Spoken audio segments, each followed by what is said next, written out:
Welcome you all in my current general knowledge, finance general knowledge analysis session. In this session, we are going to discuss about the repo rate cuts because recently RBI has announced repo rate.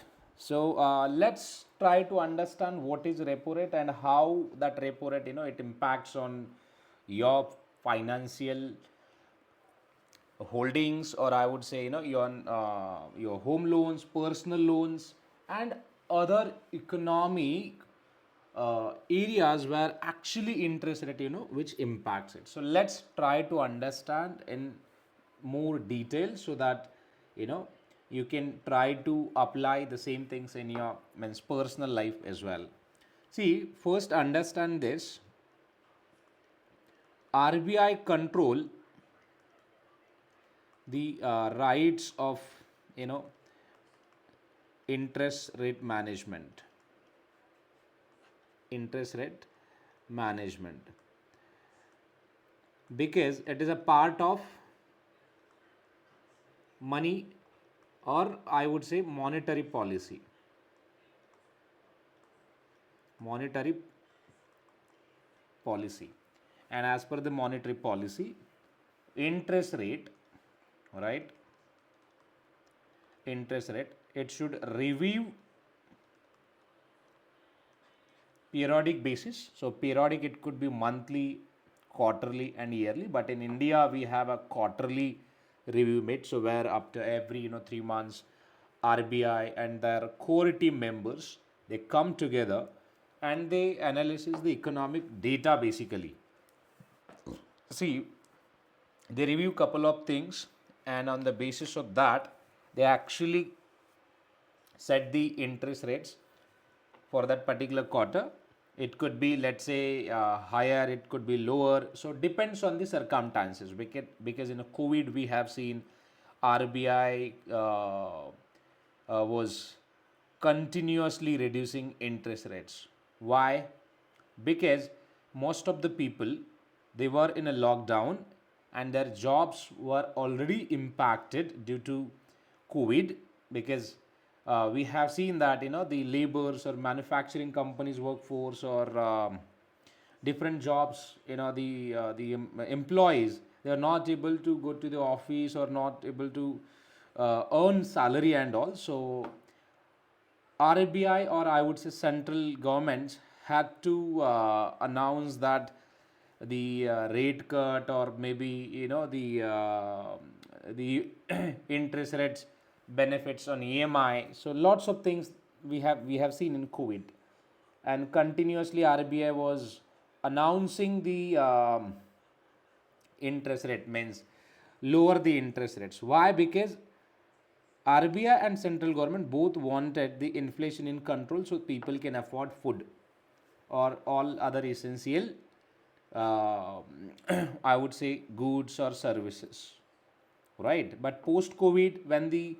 economy was like in a normal position, at that time RBI again was continuously increasing interest rates. Continuously means continuously it was increasing interest rates. Why? Because situation was normal, and the people, most of the people, they were in a condition of repayment of loans or interest payment. So RBI was thinking like, now the situation is different, so that they can pay it, right?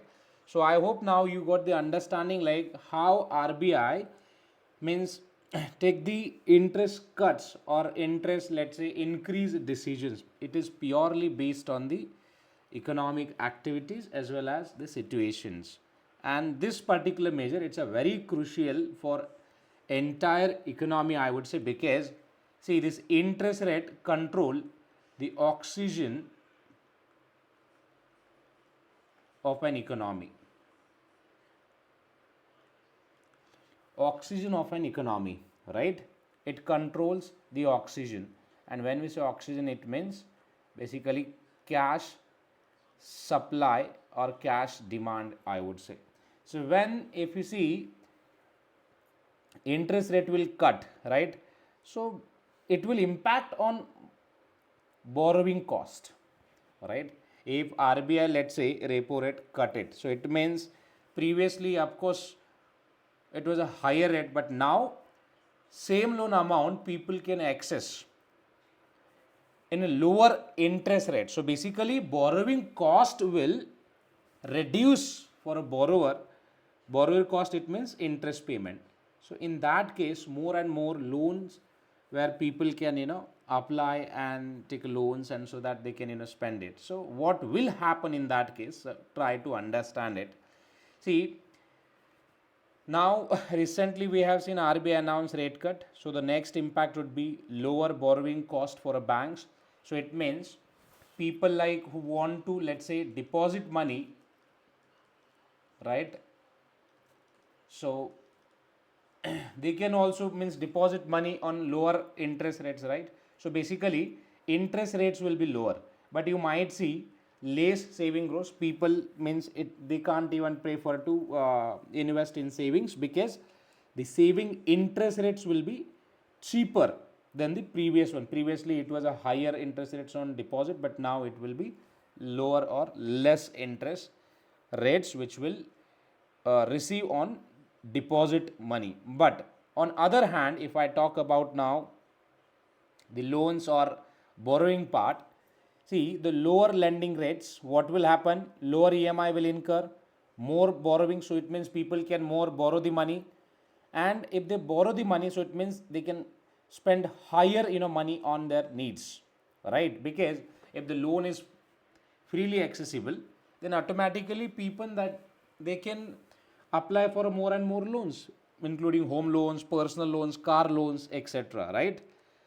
Then what will happen again? Another thing like cheaper credits. So it means people can continuously apply loans, and when the credit is cheaper, so investors basically they can apply for a loans in money market, and they can invest money in stock markets and bond markets, where the the opportunities of making money possibilities very high. So in that asset class, people or investors can invest more and more money through their credit facilities and all. So in short, so cheaper credit facility will boost to the more investments, and again businesses can also look for a more expansion and all, because the borrowing cost will reduce eventually. So it will lead to the economic growth, right? So this is how your flow works.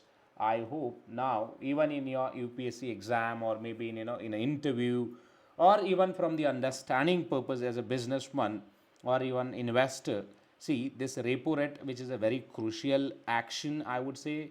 Every time you should keep an eye on Fed rates or RBI rate cuts, so that accordingly you can take investment decisions. And same for UPSC as well. If you are like a UPSC aspirant, and if you see any question around it, so you should draw this chart in your question paper as an answer, and explain this in a simple way. And in terms of, let's say, interview, if you see any questions around repo rate, so explain them the flow. All right.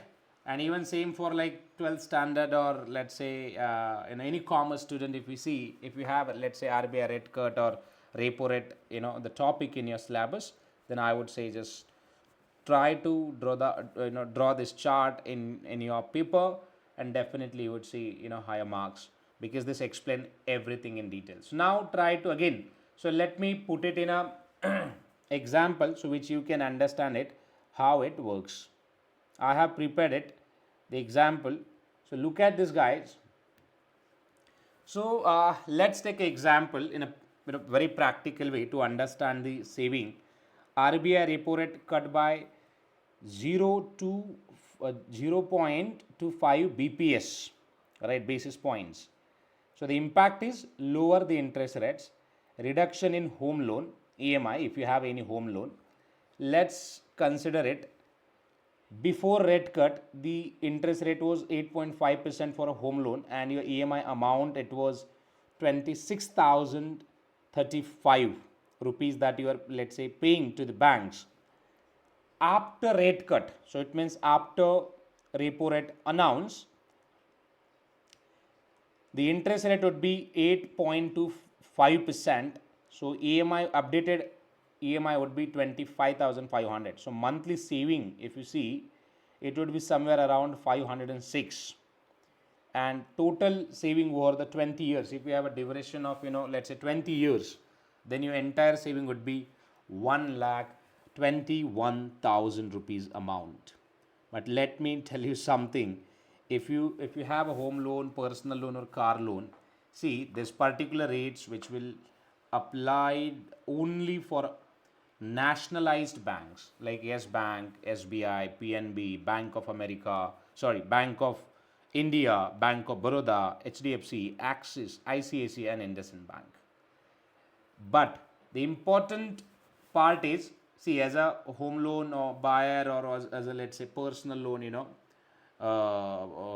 borrower, you should first call to the bank, ask bank to update the revised rates, or send the letter to the bank and inform about the rate cut, and also potential impact on your EMI, and track the interest rate cuts throughout your EMI payments, and see this how bank they have adjusted it, because most of the banks, they just make a fool to the borrowers, and this happens.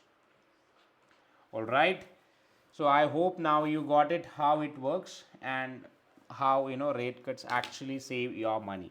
If you are home buyer or personal loan buyer, or or any investors, or even let's say if you believe on taking loans and investing money in markets, in all such a possibilities, or in all characters, I would say this repo rates is a very crucial activity, and it is must everyone should know this, how repo rate works, and how it impacts on your investments, savings, or goals, or loans, and all right. So I'm done with this repo rate cut. If you like this video or session, small session, then I would request you to do not forget to click on bell icon button, as well as don't forget to subscribe it, because you're gonna see more and more videos in coming time. So we'll see you in next episode. Thank you very much for watching this. Meanwhile, explore my this video. It talks about detailed insight on repo, SLR, or different rates which banks actually charge. So thank you guys, thank you very much.